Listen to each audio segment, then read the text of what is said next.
वो कहते जिस विधि से, जैसे आदिनाथ भगवान को केवल ज्ञान हुआ तो जिस विधि से हुआ,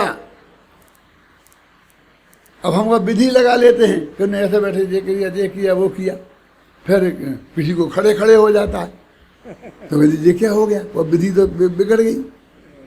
फिर आदिनाथ ने 6 महीना का उपवास किया, वैसे चक्कर काटते फिरे, और दूसरा बिना ही चक्कर खाए हो जाता है। तो हम अब तुम विधि वहीं से शामिल करो कि जहाँ से वो उन्हें छपक श्रेणी मारी थी।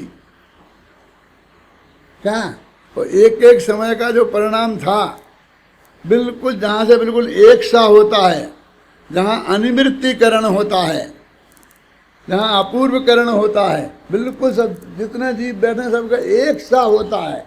वो होता वाली प्रक्रिया, एक सा करते हैं नहीं, वो उस द्वार से उन्हें केवल ज्ञान हुआ है, वो है पुरुषार्थ। जब हर एक का फर्क था, संयोग में, संयोगी भाव में, विकल्प में, हम उनको मार्ग गिन रहे, अब उस मार्ग पर चढ़ना चाहते हैं, ये चढ़ना चाहते हैं।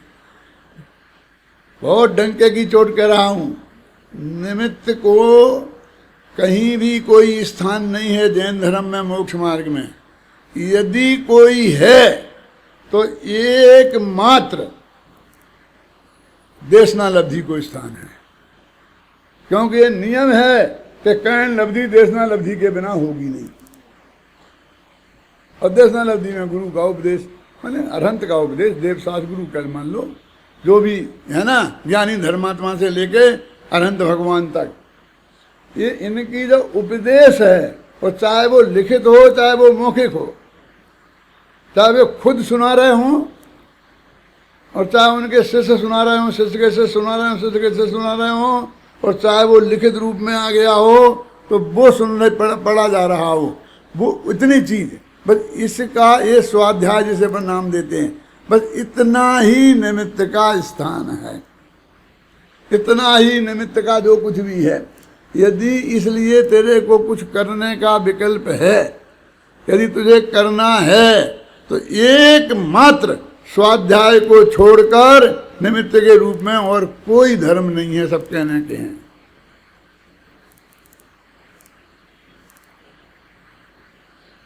और फिर तो नहीं तो इतने इतने धर्म हैं, इतने धर्मोपदेशक हैं।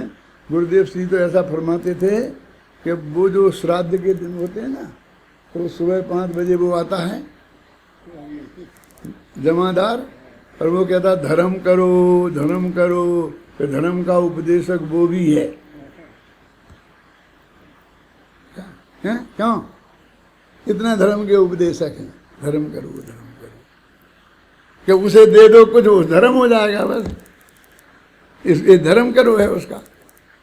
और आप भी भले ही अरहंत की मानी हो, आज तक नहीं मानी हो, नहीं मानी पक्की है, और उसकी मानते हो, क्योंकि वो कहते धर्म करो माने मुझे दे दो, तुम दे देते हो, तो उसका तुमने मान ली ना उसकी, तो तुम्हारा असली गुरु तो वही हो गया कि जिसकी तुमने मानी है। अरहंत भगवान तो कह के दे गए कि तुम कुछ मत करो, किसी के करने का विकल्प ही मत करो, हैं? वो तो हमने किया नहीं। अकार्य कारणत्व शक्ति, एक शक्ति समझ में आ जाए, दो द्रव्य की भिन्नता समझ में आ जाए, कर्ता कर्म का अभाव समझ में आ जाए, क्यों? स्वामीपना और संपत्तिपना का अभाव समझ में आ जाए, एकत्व, ममत्व, कर्तृत्व, भोक्तृत्व, इन 4 में से एक जाए तो 3 गारंटी है साथ में उसके चले जाएंगे। एक आदमी के पास धर्म था, रुपया पैसा था, संपत्ति थी, यश था, नाम था, सब चीजें थी, अब फिर एक एक करके जाने लगी। संपत्ति बोली अब मैं जा रही, क्यों? कि तुम्हारे यहाँ किसी की कदर ही नहीं है, इज्जत ही नहीं करते हो, हमें तो ऐसे घर बहुत हैं। 200 रूपात्य विविधाश्रय जात गर्भई, कि हमारे हाथ जोड़ के लक्ष्मी माता पैर जोड़ जोड़ के पूजने वाले हैं, वहाँ जाएंगे ना, तुम्हारे यहाँ रह के क्या करें?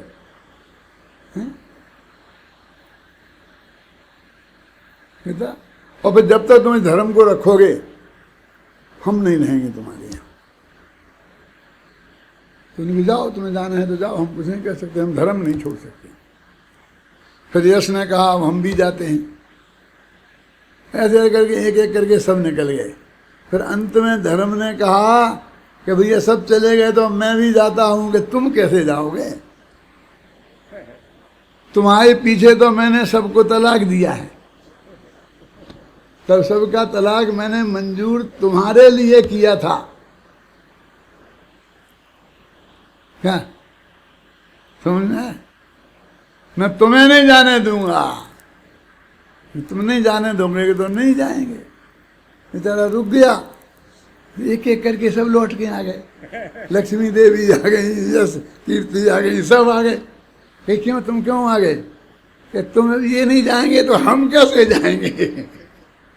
हम तो इनके बंधे हैं, हम तुमसे थोड़ी बंधे थे, हम तो इनके साथ बंधे हैं। सुख और शांति ये कहते हैं अकार्य कारणत्व शक्ति। देखो सोचो तो, ये हमने कभी सोची ही नहीं थी। मुझे बार बार बेचारे सम्यक दर्शन और सम्यक चारित्र पे बहुत तरस आता है, उनको तो जगह नहीं मिली। मुझे अकार्य कारण में बिना किसी काम की चीज उसको जगह मिल गई। क्यों? क्योंकि इसलिए अकार्य कारण शक्ति चाहिए कि ये समझ में नहीं आई, इसलिए तो वो सम्यक दर्शन होता नहीं है, इसलिए तो वो सम्यक चारित्र होता नहीं है। ख्याल में आई ना?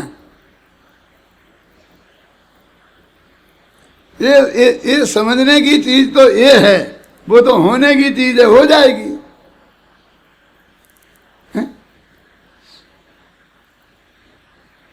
चाहे वो क्रमबद्ध पर्याय कह लो, चाहे कार्य कारण शक्ति, कोई एक चीज तो पकड़ लो, समझे ना? कोई एक चीज पकड़ लो। एक किताब है, अब इसका एक कोना पकड़ लो तो पूरी किताब पकड़ में आएगी। कि ये पकड़ लो, ये पकड़ लो, ये पकड़ लो, ये पकड़ लो, और कुछ नहीं। ये एक पेज पकड़ लो तो पूरी किताब पकड़ में आ जाएगी कि नहीं आ जाएगी? एक शक्ति पकड़ लो तो पूरा भगवान आत्मा तेरी पकड़ में आ जाएगा। लेकिन वो सही आना चाहिए। हैं? कर्तृत्व का विकल्प एक क्षण को रुके नहीं। क्या अकार्य कारण शक्ति को समझाते समय भी कर्तृत्व का विकल्प नहीं रुके, कर्तृत्व की मान्यता नहीं रुके। ऐसी तेरे अकार्य कारण शक्ति का व्याख्यान क्या निहाल करेगा? हैं? तो उस एक क्षण को तो वो विकल्प रुक जाता। सोचो सोचो तो, सोचना गंभीरता से कि समय समय समय है काय के लिए? इसके लिए तो समय है। क्या अभी बुढ़ापे में, अरे बुढ़ापे ही का असली समय है। नहीं तो जवानी होती तो दौड़ धूप करता और न मालूम क्या करता, ये करता ये करता। अब ना बैठ जाता है तो खड़ा नहीं हुआ जाता है, खड़ा हो जाता है तो बैठ नहीं सकता है। क्यों? 2 कदम आगे चल नहीं सकता है। अब कोई काम ही नहीं है, अब आराम से करना। लेकिन नहीं, सचमुच हमें तो कछु भय नारे और जान लियो संसार। क्या जाना भैया, तुम बता तो दे। तो हम कहते हैं तू ऐसा स्वार्थी है, तू ऐसा स्वार्थी है, तूने ऐसा किया, तूने ऐसा किया, मैंने तेरे लिए क्या क्या नहीं किया।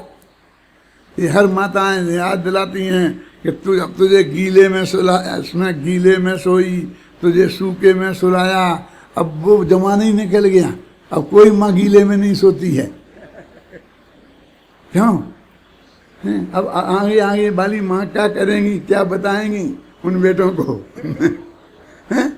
इतना इतना इतना सब सुनाती हैं और तूने, अरे भाई वस्तु का स्वरूप ऐसा है ना?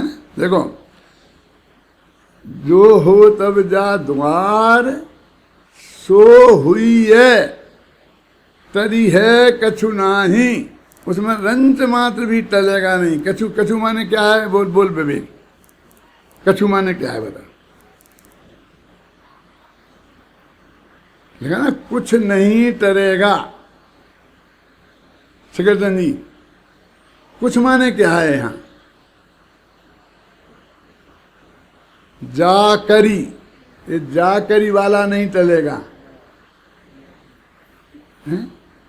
जिस द्रव्य का, जिस काल में काल भी नहीं टलेगा, जिस क्षेत्र में क्षेत्र भी नहीं टलेगा, विधि माने प्रक्रिया भी नहीं टलेगी, निमित्त भी नहीं टलेगा।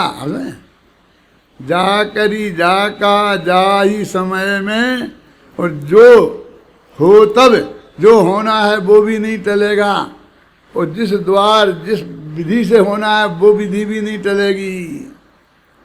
तरी है कछु नाही, अब कछु का इतनी चीजें लगाना और नहीं लगाना, वो जिनकी बात करे वही तो लगाओगे ना।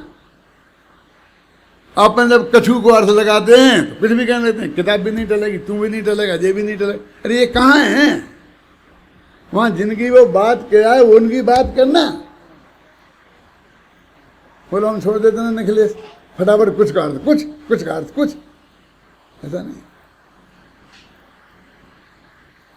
कर लीनो निर्धार कि तूने क्या किया इसमें, कि बस मैंने तो ये बात नक्की की है, भाई तुझे क्या करना है इनमें, तूने मुझे कुछ नहीं करना। ना मैं निमित्त हूं, ना मैं इसका उपादान हूं, ना मैं कुछ नहीं हूं इसका। मैंने तो ये निर्धार कर लिया है। तो ये निर्धार नामक जो कार्य है दादा, क्या कौन सा कार्य? निर्धार माने निर्णय करना। मैंने तो ये किया है, इसके पांचों संभाव मेरे मिले हैं। आज मुझे तो ये निर्णय हुआ है। वो पिया वाली भाषा भी छोड़ो, हैं? वो हो गया निर्धार, मेरे को तो ऐसा नक्की हो गया है। इसलिए मैं क्या कुछ नहीं करता, जैसे सब कुछ कर सकता था। अरे मैं कुछ नहीं करता तो जब आता जब मैं कर सकता ऐसा निर्धार था तब। अब तो ये निर्धार ही ये हो गया कि होता ही नहीं, मेरे द्वारा संभव ही नहीं है, असंभव है, ऐसी शक्ति है मेरे में। तो फिर मैं अभी नहीं, अब नहीं कुछ नहीं करूँगा, अब मैं कुछ नहीं करूँगा। कहाँ से लाया तू नहीं करूँगा? हैं? अभी तेरा निर्धार हुआ नहीं है वो कि तू एक द्रव्य का कुछ नहीं करता, तूने आज तक कुछ नहीं किया, भविष्य में कुछ नहीं कर सकता। ये निर्धार हो गया होता तो ये धमकी नहीं देता कि अब मैं नहीं करूँगा, अब मैं नहीं करूँगा। धमकी के क्या कि दे रहा है? जो करता ही नहीं था, कर ही नहीं सकता। हम तो ये समझाते समझाते में भी ये समझाते हैं क्या?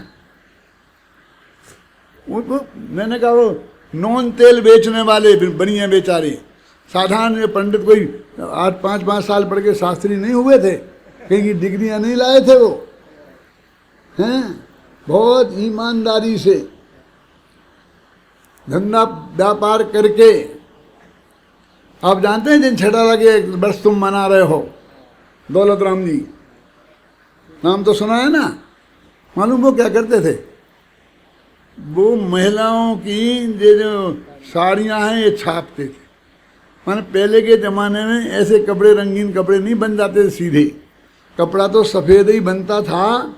वो कोरी बुनता था जुलाहा, और फिर उसके ऊपर लोग ऐसा लकड़ी के वो बना लेते थे, और ऐसे रंग पे ऐसे ठेका लगा के ठक ठक ठक, हमने अपनी आंखों से देखा है करते, दौलत राम को नहीं और लोगों को छापते देखा है। और हम एक कपड़े ले जाकर के हमने अपना एक रूमाल भी छपवाया था उससे। दलित बोलेंगे तो मुँह चुनकी बारात में 8-10 बरस के थे, हमने कहा भैया तुम हमारा रूमाल छाप दे। तो उसने थोड़ी देर तो कुछ नहीं किया और बाद में उसने लगा दिए फटाफट। पुराना सा कपड़ा उठा ले गए थे कहीं से। ऐसी आजीविका करते थे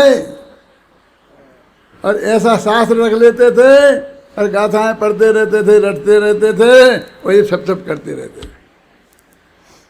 भूधर दास जी आगरा में बेलमगंज की धर्मशाला के सामने परचूनी की दुकान करते थे। परचूनी के बाद आटा दाल घी नून तेल जो धर्मशाला में यात्री आगे ठहरते थे और उन्हें बेचते थे और अपना स्वाध्याय करते रहते थे। ऐसे ऐसे पंडित हैं ये लोग।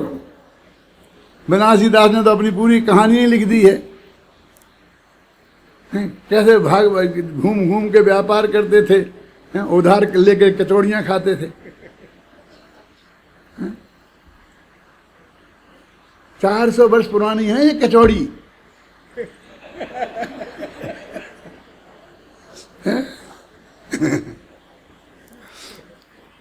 मैं आपको दौलत राम जी की बता रहा था, बहुत मार्मिक बात है। दौलत राम जी कहाँ के थे? कोई बताएगा हाथ उठा के? हैं? हाँ, सासनी, आगरा, ये सब नाम ले रहे हैं। ये सब झूठ है, बड़ा ना नहीं। वो दिल्ली के थे। हैं, क्या कह रहे हो? अरे मेरी किताब में लिखा है, यहाँ नहीं बोल रहा हूँ, जाओ वहाँ पर है छड़ाला का सार। वो छड़ाला के सार में लिखा है। वहाँ तो रहे थे वे कुछ दिन, शुरू के दिनों में। हो सकता है वो छापने का काम वहीं करते हों, लेकिन बाद में दिल्ली का एक संघ, यात्रा संघ, एक सेठ के नेतृत्व में शिखर संवेद का यात्रा संघ निकल रहा था। तो उन लोगों ने सबने जाकर उनसे निवेदन किया कि पंडित जी आप हमारे साथ चलो, तो हमें रास्ते में धर्म सुनाते रहना और तीर्थ के बारे में भी जो बताना हो बताते रहना। बस एक ही बात है कि जब आपकी मर्जी हो बताना, नहीं मर्जी, कोई ऑर्डर नहीं हमारा, ये ड्यूटी नहीं कि इतना टाइम प्रवचन करना पड़ेगा, इतनी क्लास लेनी पड़ेगी, ऐसा कुछ नहीं। बस आपको जब मन में आए तब हमको बता देना। ऐसा बहुत मना के समझा करके उनसे कही, तो बोले भैया मेरा ये काम छूट जाएगा। अरे काय का काम, ये है ना जो करता हूँ, छोड़ दो बस, अभी फिर आना ही काय को इधर। आप तो हमें जो कुछ बताना हो विकल्प आए 24 घंटे में उतना कभी पढ़ा दिया करना, और हमारे घर पर आहार जल शुद्ध है, सब व्यवस्था हम जुटाएंगे आपकी। दिल्ली वाले इतने गुणग्राहक थे, और वो उसके बाद दिल्ली के ही बन के रह गए अंत तक।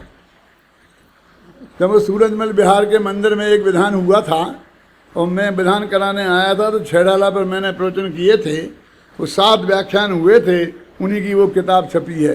तब मैंने ये बात बताई थी, तभी मैंने कुछ ज़्यादा रिसर्च भी की थी कि वो कहाँ रहे, उनका जीवन क्या था। फिर वो नहीं गए लौट के वापस। क्या करना मुझे, होगी शुद्ध सात्विक आजीविका की व्यवस्था। कोई पराधीनता है नहीं कि तुम्हें ये करना पड़ेगा, ये करना पड़ेगा। करना क्यों पड़ेगा? हम तुम्हारे बाप के नौकर लगे हैं जो करना पड़ेगा। पंडित जी आपको 2 टाइम प्रवचन करना पड़ेगा, नहीं हमको क्यों करना पड़ेगा, हम तो 3 टाइम प्रवचन करेंगे।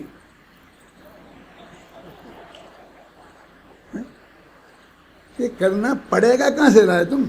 हम किसी के बाप के नौकर लगे? हमें ये प्रवचन करना पड़ रहा है। आपको ऐसा लग रहा है कि हमको प्रवचन करना पड़ रहा है? हम तो बहुत आनंदित होकर करते हैं, और तुम हमें जबरदस्ती पड़ेगा करते हो। यही हालत उनकी थी, किनकी बताई थी ना, भूधर दास की। बेचते थे। वो एक यात्रा संघ आया, तो वो पंडित जी ऐसे बैठे बैठे स्वाध्याय कर रहे थे गोमट सार की। हो सकता है समय सार भी हो, जिनने कहानियां लिखी उनको तो दिमाग में गोमट सार ही घूमता था। जब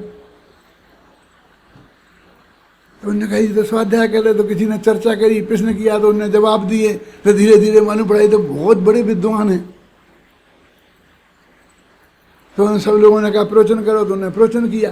तब यात्रा ने सुना, तो उन सब ने कहा कि चलो हमारे साथ यात्रा, हमारी यात्रा करा दो। फिर उनके साथ ही बिल्कुल यही घटना बिल्कुल रिपीट हुई।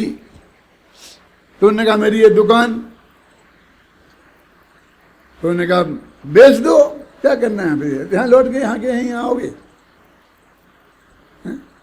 यहीं आएंगे लौट के। आप बेच दो।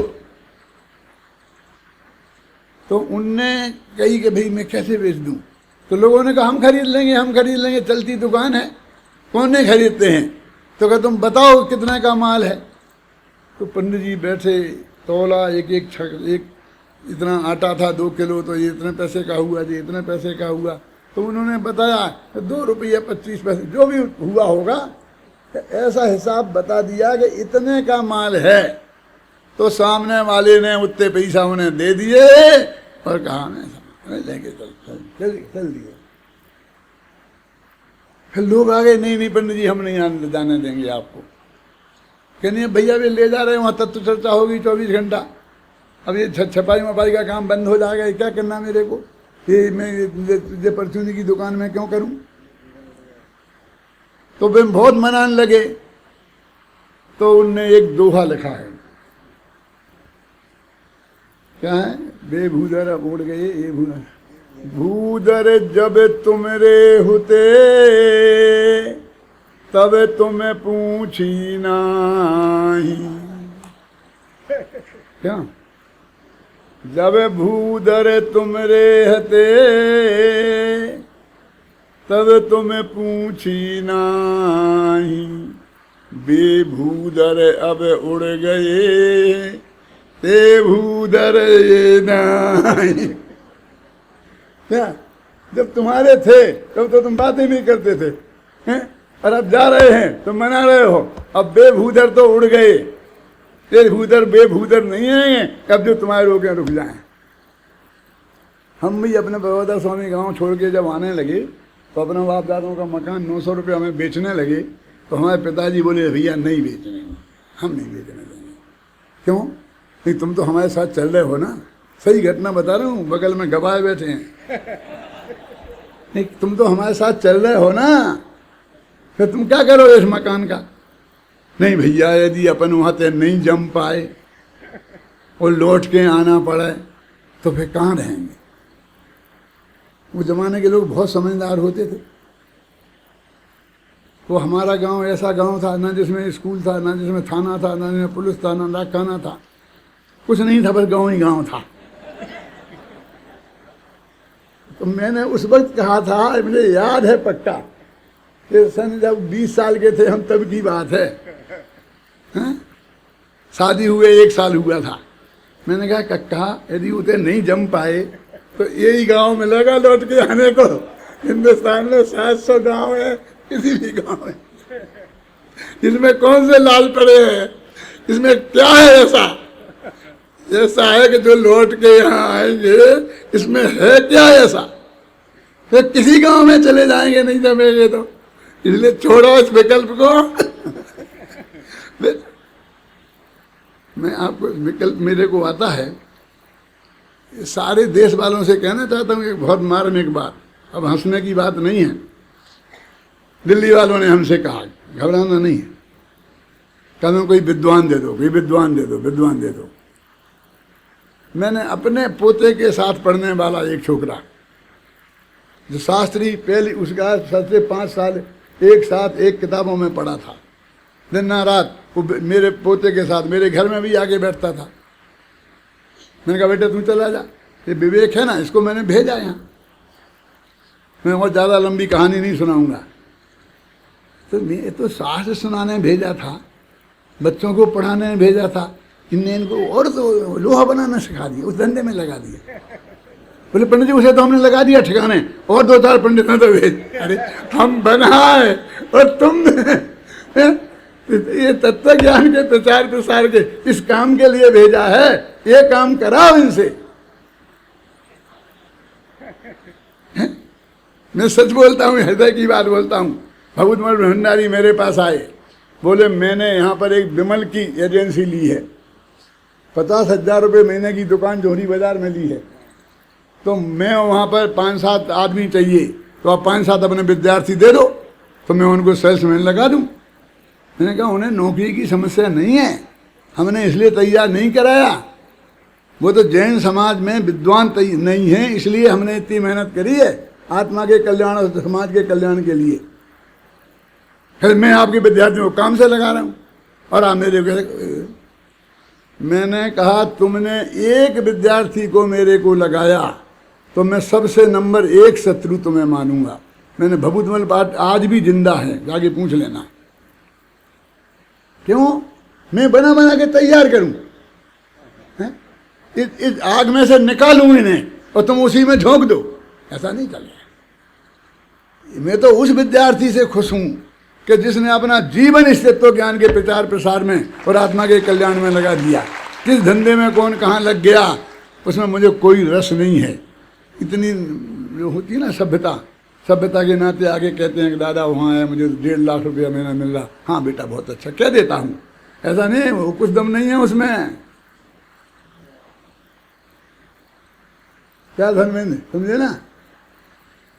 जब धर्मेंद्र मेरे यहाँ से गया और ये तो वो कहेगा मैं वहाँ जा रहा हूँ, यही पढ़ाऊँगा, मैं बेटा बहुत बढ़िया, एक विद्यालय और सुरक्षित हो गया, तुम जा बेटा, खुशी खुशी यही काम करने का, बस कुछ नहीं।